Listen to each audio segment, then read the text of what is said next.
Welcome back to the channel and this is Neha from SGCA। जैसा कि आपको पता है कि हमने लास्ट लेक्चर में हमारे सेक्शन नंबर 4 का first topic that is history of novel already start कर दिया था और मैंने आपको एक ब्रीफ इंट्रोडक्शन दे दिया था एंड वर्ल्ड वाइड सिनेरियो बताया था कि कैसे नोवेल नाम की जो चीज थी इस दुनिया में आई थी, कब फेमस हुई थी, कब इनिशिएट हुई थी, कब लोगों ने इसमें इंटरेस्ट लेना शुरू किया था, कौन से फेमस पायनियर हैं इस फील्ड के, कौन से विमेन कॉन्ट्रीब्यूटर्स हैं इस फील्ड में। ये सारी बातें हमने लास्ट लेक्चर में सीख ली थी। तो अब इस पार्ट के सेकेंड लेक्चर में हम स्टार्ट करेंगे that what was the scenario of India in this time period when the novel was originating, whether Indian people also contributed in this field or not. Let's see and we will find out.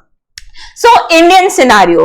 Rajmohan's Wife by Bankim Chandra Chattopadhyay, serialized in the Indian field, was the first novel in English written by an Indian. तो Rajmohan wife एक ऐसी novel थी जो कि किसने लिखी थी? बंकिम चंद्र चट्टोपाध्याय, जो कि इंडिया के पीपल ने लिखी थी या इंडिया के एक बंदे ने लिखी थी और वो भी इंग्लिश लैंग्वेज में, और ऐसा करने वाले ये पहले बंदे थे। Okay, the period after that is marked by few more novels written by the Indian writers. और जो इनने शुरुआत कर दी नोवेल लिखने की, उसके बाद से ये इंडिया में चलता ही गया, बहुत सारे लोग इसमें कंट्रीब्यूशन देने लग गए।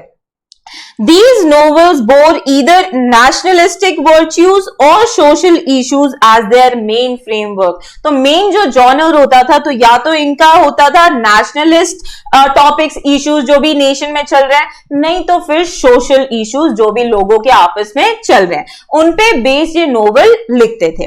मुकराज Anand, R.K. Narayan and Raja Rao were the major trio who prevailed in the period after that। तो ये जो नोवेल का पीरियड इंडिया में चालू हुआ उसमें एक ट्रायो फेमस हुआ था जिसमें 3 बंदे थे, Mulkraj Anand, R.K. Narayan and Raja Rao. Novelist like Anita Desai, Nayantara Sahgal and Arun Joshi and Manohar Malgonkar uplifted and revolutionized Indian English novel through their works। और उसके बाद से इंडिया में भी जो नोवेल का ग्राफ था वो ऊपर ही करता गया और बहुत सारे बड़े बड़े enormous contribution किए गए by various Indian people। Amitav Ghosh, Vikram Seth and Upamanyu Chatterjee ameliorated the Indian novel in English by adding new features to it। तो जैसे जैसे नोवेल का पीरियड आगे बढ़ता गया उसमें नए नए फीचर्स ऐड होने लगे by various novelists। Recent years have witnessed the dazzling performance by Indian novelists like Salman Rushdie, Arvind Agida, Arundhati Roy, Kiran Desai and Kiran Nagarkar। The tradition of Indian English novel since its inception has registered a marked shift exhibiting global concerns। कहने का मतलब क्या कि India में जो novels लिखे जाते थे वो वर्ल्ड वाइड धीरे धीरे फेमस ही होते गए, उनका जो लेवल था वो बढ़ते गया, कभी भी डिग्रेड नहीं हुआ। मतलब बहुत सारे इंडियन राइटर्स भी थे जो कि फेमस नोवेलिस्ट रह चुके थे। अब आते हैं बच्चों कि नोवेल की हिस्ट्री। हमने जो देखा था स्टार्टिंग ऑफ दी चैप्टर में कि ये जो नोवेल वर्ड है वो एक इटालियन वर्ड है जो कि किससे डिराइव किया गया है? नोवेला से, और नोवेला का मीनिंग होता है न्यू। अब थोड़ी सी और डिटेल्स हम देख लेते हैं इस वर्ड नोवेला पे। So let's start. Novella, novella the word originated from the Italian word novel is a type of narrative pros fiction which is shorter than a full length and longer than a short story। तो बच्चों अब ये novella एक ऐसा part है या ऐसी piece of writing को बोला जाता है जहां पे आप फिक्शन स्टोरी एक्सप्लेन करते हो जो कि एक फुल लेंथ की स्टोरी होती है लेकिन एक नोवेल से थोड़ी छोटी होती है, नोवेल से थोड़ी छोटी होती है। It is a well structured yet short narrative, often satiric और realistic in tone। तो इनका जो ये रहता है स्टोरी एकदम वेल स्ट्रक्चर्ड रहेगा, कैरेक्टर्स एकदम वेल सेटल्ड रहेंगे, एकदम वेल डिसाइडेड रहेंगे और लेकिन नोवेल से हमेशा ये थोड़े से छोटे ही होंगे, मतलब इतना नोवेल जितना बड़ा होता है उतने बड़े ये नोवेला नहीं होते हैं।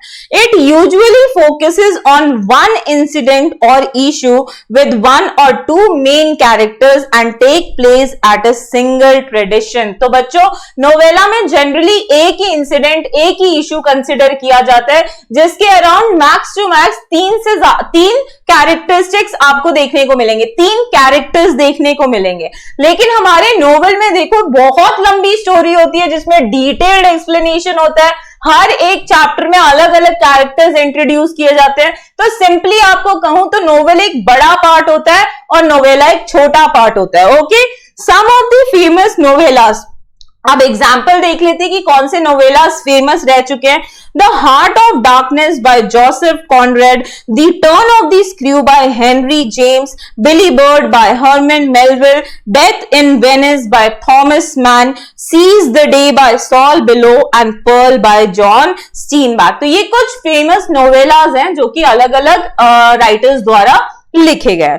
अब देखते हैं एलिमेंट्स ऑफ नोवेल या नोवेला। नोवेल और नोवेला के जो एलिमेंट्स है कैसे बनते हैं, वो कैसी उनमें चीजें पाई जाती हैं, वो सारी चीजें हम देखेंगे। तो let's start with the elements of novel and novella. आगे का लेक्चर कंटिन्यू करने से पहले मैं आपको एक छोटी सी इंफॉर्मेशन दे देती हूँ कि हमारे जो लेक्चर्स है ना वो 2 प्रकार से चलते हैं। एक यूट्यूब सीरीज जैसा कि आप अभी हमें देख रहे हैं, एंड दूसरा प्रीमियम ऑनलाइन लाइव क्लासेस। आपकी प्रीमियम बैचेस ऑनलाइन जी-नीट में ली जाती है, जहां पे आपको फैकल्टी से फेस टू फेस बात करने का मौका मिलता है, एंड दूसरी इंपॉर्टेंट इंफॉर्मेशन कि आपको ऑनलाइन बैकअप भी प्रोवाइड किया जाता है। इसके अलावा आपको ये सारी फैसिलिटीज प्रोवाइड की जाती हैं in premium batches. So SGCA provides you with various courses such as 11th, 12th, BCom and CA Foundation. So for admission and more details, you can either call or WhatsApp on the number shown on the screen. तो चलिए फिर आगे का lecture continue करते हैं। There are 6 elements essential of novel or novella. All these factors may be related to one another in the work by an author. तो ये elements जो है वो एक दूसरे से या तो कनेक्टेड रह सकते हैं ताकि वो एक पूरा पार्ट बना सके पूरे नोवेल का। तो सबसे पहला जो एलिमेंट आता है बच्चों वो होता है थीम, कि हमारा जो नोवेल है वो किस बेसिस पे लिखा गया, उसका थीम क्या है, उसका बैकग्राउंड क्या है। क्योंकि जब तक हम वही नहीं डिसाइड करेंगे कि हमारा मेन टॉपिक क्या है जिसपे हमें नोवेल लिखनी है, तब तक हम नोवेल लिख ही नहीं पाएंगे। तो the basic requirement for writing a novel is theme. Theme is the central idea in the novel which can be expressed in a nutshell.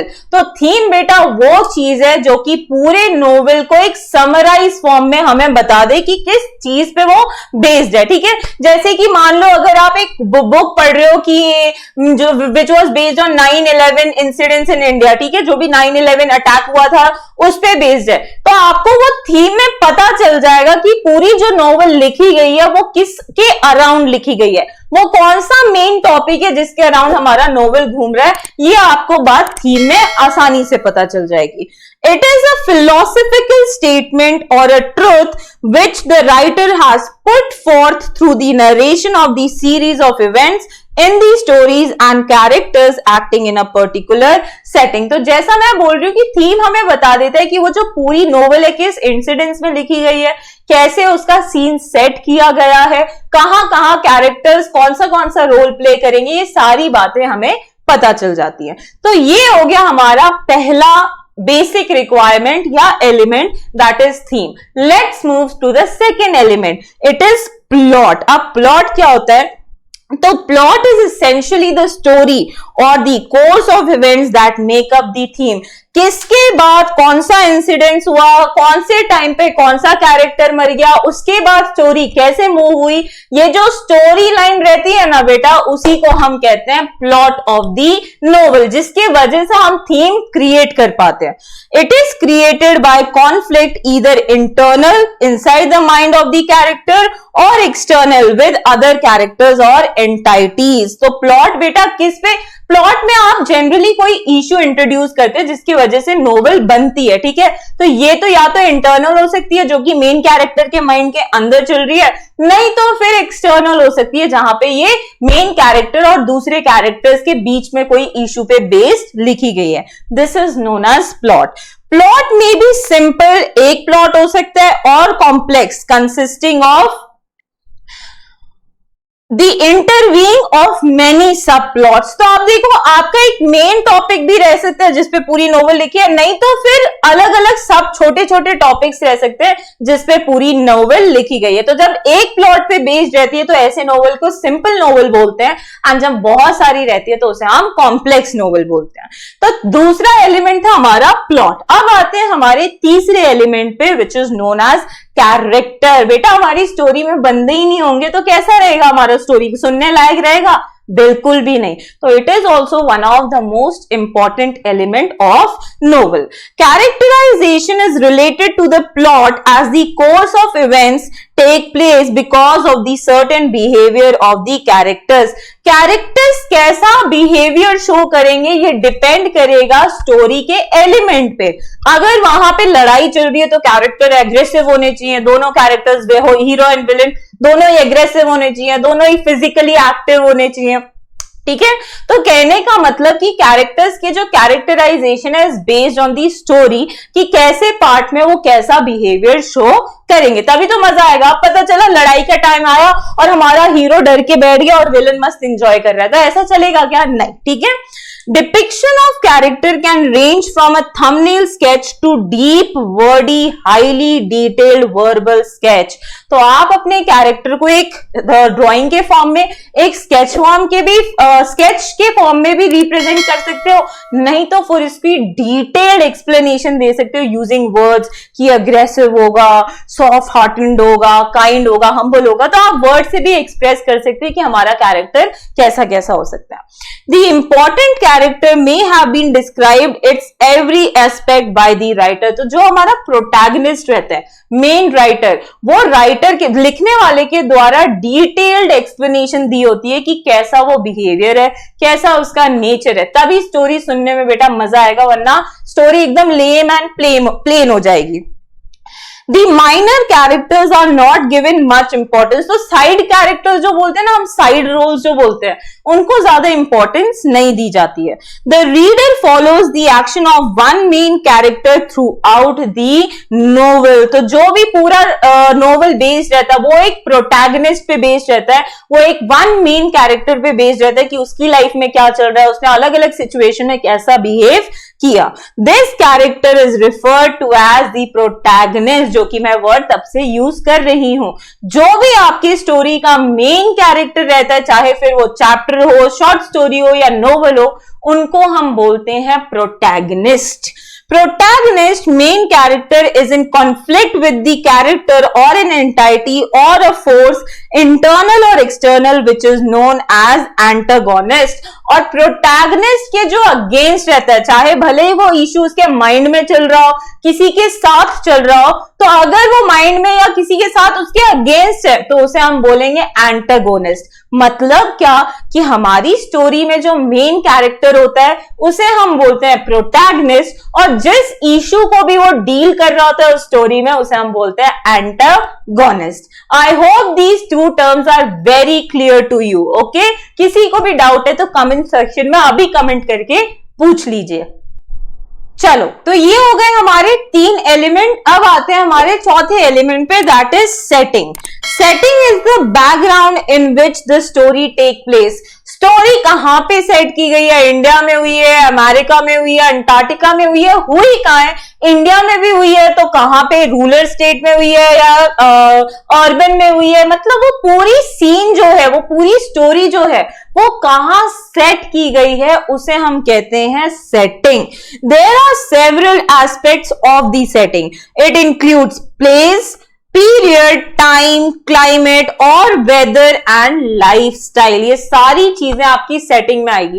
अब आप किसी गांव वाले पे स्टोरी लिख रहे हैं और उसको शहर में एक बंगलों में बिठा देंगे, तो क्या आपकी सेटिंग और स्टोरी मैच करेगी बच्चों? लोगों को पढ़ना पसंद आएगा क्या? बिल्कुल भी नहीं। तो ये जो सेटिंग होती है ना, ये स्टोरी के हिसाब से रहनी चाहिए कि कैसे कैरेक्टर्स उससे रिलेट कर पाए।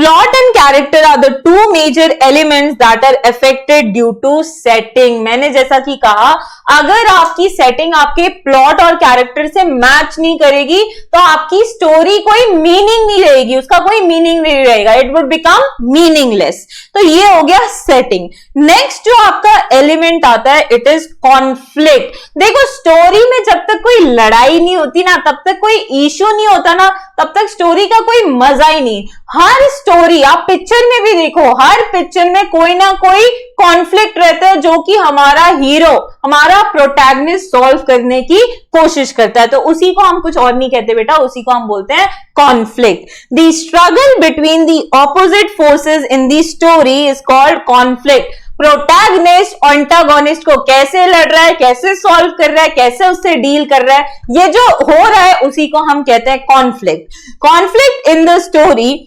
provides interest and curiosity about the plot। तो जो मजा देने का काम करता है ना नोवेल में, उसी को हम कहते हैं क्यूरियोसिटी। तो ये हो गया आपका fifth element. Last but not the least, the element of your novel is language oblique style. The language and the techniques used by the author for the narration of course of events is known as the style।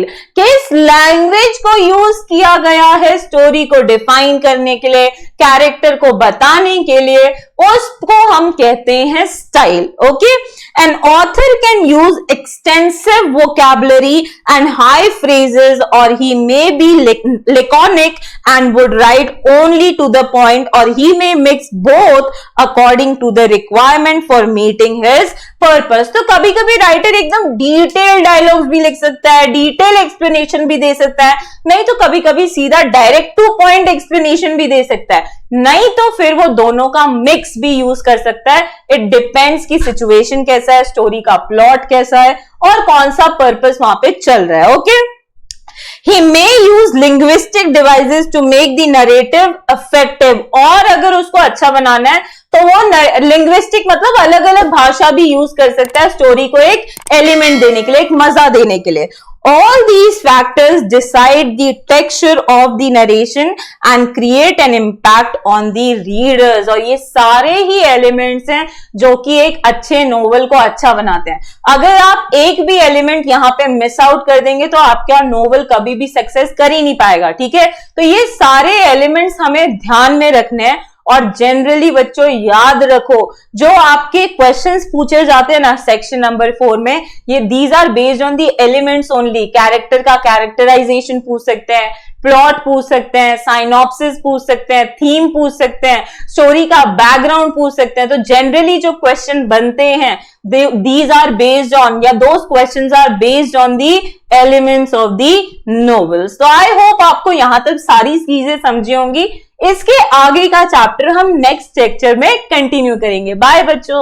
If you really like the video, do hit the like button, subscribe for latest notification और अपने ज्यादा से ज्यादा friends को share करिए। और जो भी पार्ट आपको सबसे अच्छा लगा हो हमें कमेंट में बताइए। You can follow us on various social media platforms। So see you in the next lecture. Bye bye.